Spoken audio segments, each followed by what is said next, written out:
அனைவருக்கும் அன்பு வணக்கம். நான் உங்கள் Karthik. Welcome to mind soldier YouTube channel. நம்ம யூடியூப் சேனல்ல மனதை பயன்படுத்தி நம்முடைய இலக்குகளை துல்லியமாகவும் விரைவாகவும் எப்படி அடைவதுன்னு பார்த்துட்டு இருக்கோம். அந்த வகையில் இன்னைக்கு நம்ம பார்க்க போறது, நீங்கள் விரும்பிய நபர் உங்களை உண்மையாகவும் ஆழமாகவும் காதலிக்க இந்த ஒரு வாக்கியத்தை சொன்னால் போதும். அது என்ன வாக்கியம்னு தெரிஞ்சுக்கிறதுக்கு முன்னாடி நம்ம சேனலை இப்பதான் நீங்க ஃபர்ஸ்ட் டைம் பாக்குறீங்கன்னா மறக்காம சப்ஸ்கிரைப் பண்ணிக்கோங்க. பக்கத்துல இருக்க பெல் ஐகானையும் பிரஸ் பண்ணிக்கோங்க.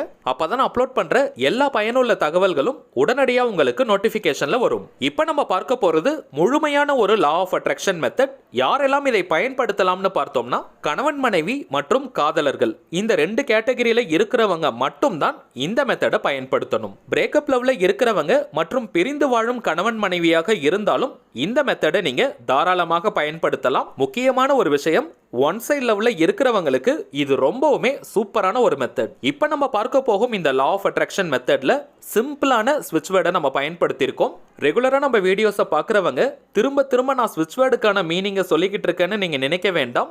நிறைய பேர் புதுசாக நம்ம வீடியோஸை பார்த்துக்கிட்டு இருக்காங்க. ஸோ அவங்களுக்கு ஸ்விட்ச் வேர்ட்னா என்னன்னு தெரியாம இருக்கலாம். அது என்னன்னு தெரிஞ்சு அவங்க பயன்படுத்தும் பொழுது சுலபமாகவும் நம்பிக்கையாகவும் இருக்கும். இங்கிலீஷ்ல இருக்கக்கூடிய மந்திர சொற்கள் தான் இந்த ஸ்விட்ச் வேர்ட்ஸ். ரொம்பவுமே சிம்பிளான வார்த்தைகளாக இருக்கும். இந்த வார்த்தைகளை மந்திரம் போல நம்ம ரிப்பீட் பண்ணிக்கிட்டே இருந்தாலும் சரி, அல்லது எழுதிட்டு வந்தாலும் சரி, விரைவாக நம்முடைய ஆழ்மனதில் அது பதியும். எந்த ஒரு விஷயமோ அல்லது கருத்தோ நம்முடைய ஆழ்மனதில் பதிந்து விட்டால் அது நம் வாழ்க்கையின் நிஜங்களாக மாறும். அதை யார் நினைச்சாலுமே தடுத்து நிறுத்த முடியாது. நம்முடைய வாழ்க்கையின் எல்லா விதமான தேவைகளுக்குமே தனித்தனியா ஸ்விட்ச் வேர்ட்ஸ் இருக்கு.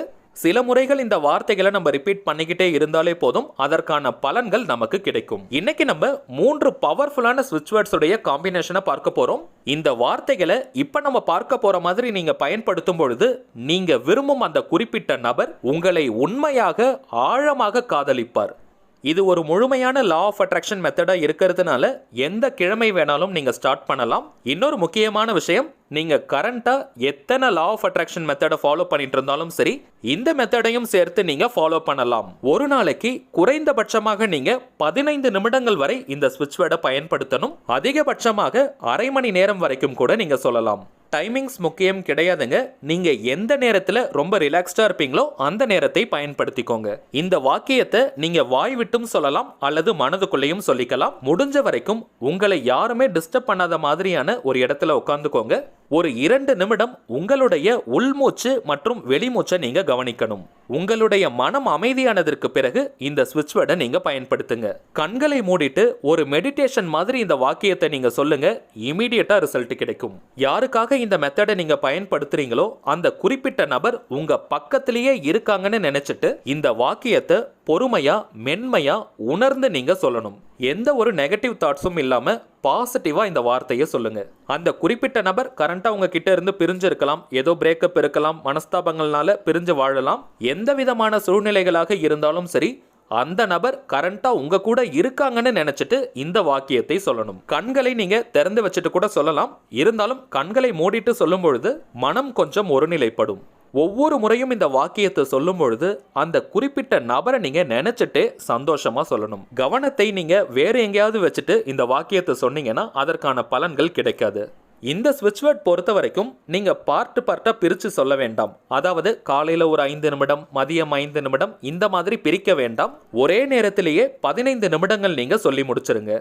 குறைந்தபட்சமாக 30 நாளைக்கு இந்த ஸ்விட்ச் வேர்டை நீங்க பயன்படுத்துங்க. அதிகபட்சமாக தினமுமே நீங்க இந்த வார்த்தையை பயன்படுத்தலாம். ஆனால் முதல் 30 நாளைக்கு எந்த ஒரு பிரேக்கும் இல்லாம சொல்லுங்க. இந்த மெத்தடை பொறுத்த வரைக்கும் பெண்களாக இருந்தாலும் பிரேக் எடுக்கணும்னு அவசியம் கிடையாது. அதே மாதிரி தினமும் நீங்க ஒரே டைமிங்ஸை தான் ஃபாலோ பண்ணணும்னு அவசியம் இல்லைங்க. எந்த நேரத்தில் நீங்க ரிலாக்ஸ்டா இருப்பீங்களோ அந்த நேரத்தில் இந்த டெக்னிக்கை நீங்க பயன்படுத்துங்க. எக்காரணத்தை கொண்டும் நீங்க விரும்பும் அந்த குறிப்பிட்ட நபருக்கு இந்த மாதிரி ஒரு மெத்தடை நீங்க ஃபாலோ பண்றது தெரியக்கூடாது. இப்ப நம்ம பார்த்த மாதிரியே நீங்க கரெக்டா இந்த மெத்தடை பயன்படுத்தும் பொழுது 10 நாட்கள்லயே உங்களுக்கு நல்ல டிஃபரன்ஸ் தெரியும். நீங்க விரும்பும் அந்த நபர் உங்களை தேடி தேடி வந்து பேசிக்கிட்டே இருப்பார். சரி, வாங்க அந்த வார்த்தை என்னன்றதை பார்க்கலாம். நம்ம டிஸ்பிளேல கூட தெரியுது பாருங்க.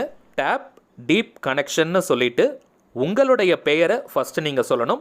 அதற்கு பிறகு நீங்க விரும்பும் அந்த குறிப்பிட்ட நபருடைய பெயரை சொல்லணும். நடுவில் and அப்படின்ற வார்த்தையை பயன்படுத்தணும். ஒரு உதாரணத்தோட சொல்றேங்க. எப்பவுமே நம்ம பயன்படுத்தும் அதே எக்ஸாம்பிள் தான். உங்களுடைய பெயர் ராஜான்னு இருக்கு, நீங்க விரும்பும் அந்த நபருடைய பெயர் ராணின்னு இருக்கிற பட்சத்தில் டேப் deep connection between Raja and Rani. டேப் deep connection between Raja and Rani. டேப் deep connection between Raja and Rani. சில பேர் நீங்கள் கமெண்ட் பண்ணியிருந்தீங்க, நான் எப்போவுமே எக்ஸாம்பிளுக்கு ஒரே நேமை யூஸ் பண்ணிட்டு இருக்கேன், ராஜா அண்ட் ராணின்னு. ஸோ நெக்ஸ்ட் வீடியோஸ்லேருந்து அதை கொஞ்சம் மாற்றலாம்னு இருக்கேன். இந்த வீடியோக்கு கீழே நீங்கள் கமெண்ட் பண்ணுங்க, யாருடைய பெயரை நான் பயன்படுத்தணும்னு. நேம் சஜஸ்ட் பண்ணி ஃபஸ்ட்டு யார் நீங்கள் கமெண்ட் பண்ணுறீங்களோ நீங்கள் கொடுக்குற பெயரை நான் பயன்படுத்துகிறேன். சரிங்க, இப்போ நம்ம பார்த்த இந்த வாக்கியத்தில் பெயர் பயன்படுத்துறதுல சில பேருக்கு கன்ஃபியூஷன்ஸ் இருக்கும். அதுவும் நான் எல்லா வீடியோஸ்லையுமே சொல்லிட்டு வரேன். புதுசாக பார்க்குறவங்களுக்காக திரும்பவும் நான் சொல்கிறேன். நீங்கள் எப்படி அந்த குறிப்பிட்ட நபரை கூப்பிடுவீங்களோ அந்த நேமை நீங்கள் பயன்படுத்துங்க. அது ஷார்ட் நேமாக இருக்கலாம், அல்லது பெட் நேமாக இருக்கலாம், அல்லது நீங்கள் பெயர் சொல்லி கூப்பிடாதவங்களா இருந்தீங்கன்னா அந்த குறிப்பிட்ட நபரை அதிகபட்சமாக எந்த நேமில் கூப்பிடுவாங்களோ அந்த நேமை நீங்கள் யூஸ் பண்ணுங்க. சரிங்க, அவ்வளவுதான் இந்த பதிவு. தேவைப்படுறவங்க இப்போ நம்ம பார்த்த மாதிரியே கரெக்டாக நீங்கள் ஃபாலோ பண்ணுங்க. 100% வெற்றி நிச்சயம். மேலும் இந்த வீடியோ உங்களுக்கு பிடிச்சிருந்தா மறக்காம லைக் பண்ணுங்க, நம்ம சேனலையும் சப்ஸ்கிரைப் பண்ணிக்கோங்க. தேவைப்பட்டுச்சுன்னா உங்க ஃப்ரெண்ட்ஸ் அண்ட் ஃபேமிலிக்கு இந்த வீடியோவை ஷேர் பண்ணுங்க. அடுத்ததா இன்னொரு முக்கியமான தலைப்போட நான் உங்களை சந்திக்கிறேன். என்றும் அன்புடன் கார்த்திக். நன்றி.